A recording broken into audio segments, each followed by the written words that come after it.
नमस्कार दोस्तों, आप सभी लोगों का हमारे इस प्लेटफॉर्म पे स्वागत है। आज हम सोर्स ऑफ हिंदू लॉ यहाँ पे देखने वाले हैं। हिंदू लॉ के जो भी सोर्स हैं उसको हम लोग यहाँ पे देखेंगे। क्लियर? चलिए आइए शुरू करते हैं। देखो, हिंदू लॉ की अगर बात किया जाए, हिंदू लॉ, ठीक है, हिंदू लॉ की अगर हम बात करते हैं तो इसके दो स्रोत हैं। एक प्राचीन स्रोत हो गया, एक हमारा हो गया आधुनिक स्रोत। तो प्राचीन स्रोत की बात करें तो इसमें श्रुति हो गया, स्मृति हो गया, भाष एवं निबंध प्रथाएं हो गई, भाष एवं निबंध प्रथाएं हो गई। तो श्रुति में क्या क्या आते हैं? ऋग्वेद, यजुर्वेद, सामवेद, अथर्ववेद। स्मृति में धर्मसूत्र, धर्मशास्त्र, मनुस्मृति, याज्ञवल्क्य। और भाष एवं निबंध प्रथाएं में मिता, छरा, दाय भाग। ठीक। उसके बाद आधुनिक स्रोत में न्याय, साम एवं सदविवेक और विधायन, न्यायिक निर्णय। ये दो चीज आधुनिक स्रोत मतलब मॉडर्न स्रोत में आते हैं। तो हम हिंदू लॉ को, हिंदू का जो कानून है, सोर्स ऑफ हिंदू लॉ को हम लोग समझने वाले हैं। ठीक है, चलिए आइए प्राचीन स्रोत की हम बात करें तो प्राचीन स्रोत में श्रुति, स्मृति, भाष और प्रथाएं आती हैं। तो श्रुति, श्रुति का अर्थ है सुनना, अर्थात ईश्वर की वह वाणी जो ऋषि मुनियों ने सुना और उसके बाद हम लोगों को बताया, उसी को हम श्रुति कहते हैं। श्रुति किसे कहते हैं? श्रुति का अर्थ है सुनना, ईश्वर की वह वाणी जो ऋषि मुनियों ने सुना उसके बाद हमें सुनाया, उसी को हम श्रुति कहते हैं। इस श्रुति में 4 वेद और उपनिषद भी आते हैं।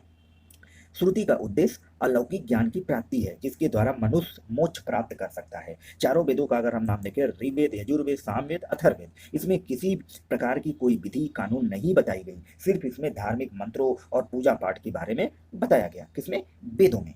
Clear?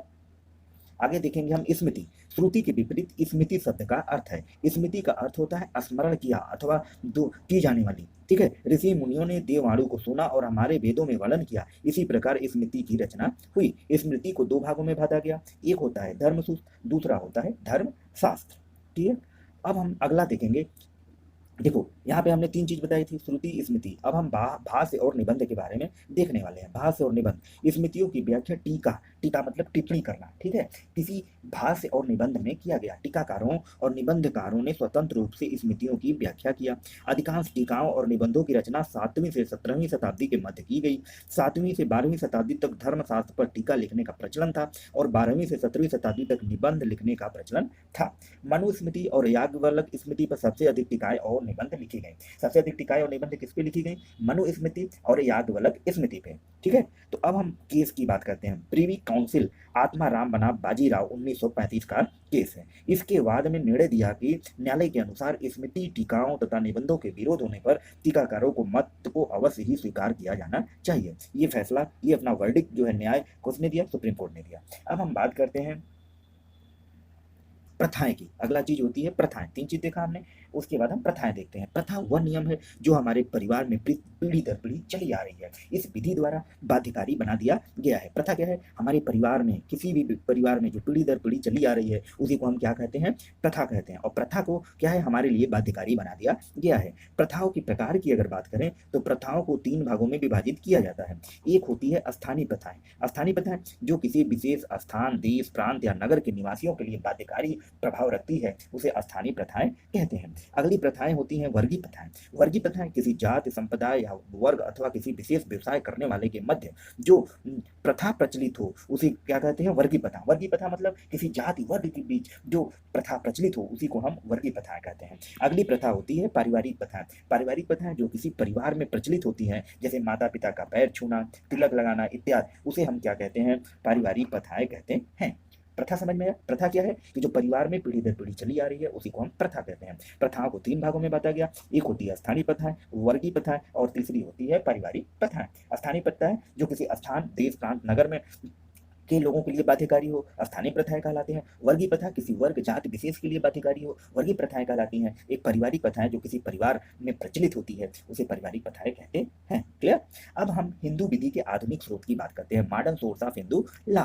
Modern source of Hindu law देखते हैं। इसमें 3 है। न्याय, न्यायिक निर्णय, जुडिशियल डिसीजन, विधान, अधिनियम, न्याय, साम या सदिवे। ठीक है, न्यायिक निर्णय की हम बात करते हैं। इस प्रकार के सोदों में प्रीवी काउंसिल, सर्वोच्च न्यायालय, उच्च न्यायालय तथा भारत के चीफ कोर्ट के द्वारा निर्णय दिया जाता है। न्यायिक निर्णय यही होता है जुडिशियल डिसीजन, न्यायालय द्वारा दिया जाए। किसी विशेष वाद कि निर्णय में न्यायालय उस वाद विवाद पर सभी निर्णय का समझाते है तथा उसके विषय में अपना मत प्रस्तुत करता है। जैसे हम बात करते हैं उद्धव बनाम बेसकर ईयर 1926 की, ठीक है। इस वाद में निर्णय न्यायाधीश बोस ने कहा कि हम जिन विधियों को लागू करते हैं वो विधियों न्यायाधीशों द्वारा बनाई हुई विधियां हैं। प्राचीन काल में ऋषियों ने वर्तमान विधि के विषय में भी कुछ प्रकाश डाला तथा जहां पर उन्होंने उस संबंध में कुछ प्रकाश डाला जो परस्पर विरोधी है। क्लियर।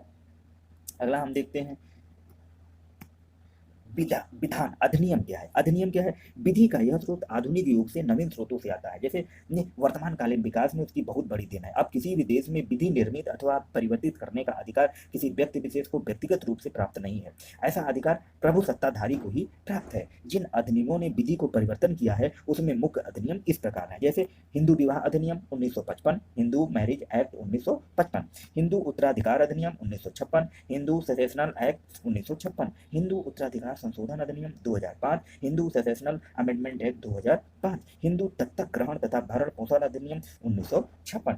ठीक है, तो ये अधिनियम क्या है? हिंदू धर्म के लिए बनाए गए। क्या क्या अधिनियम रहा? हिंदू विवाह अधिनियम 1955, हिंदू उत्तराधिकार अधिनियम 1956, हिंदू उत्तराधिकार संशोधन अधिनियम 2005, हिंदू दत्तक ग्रहण या भरण पोषण अधिनियम 1956। क्लियर।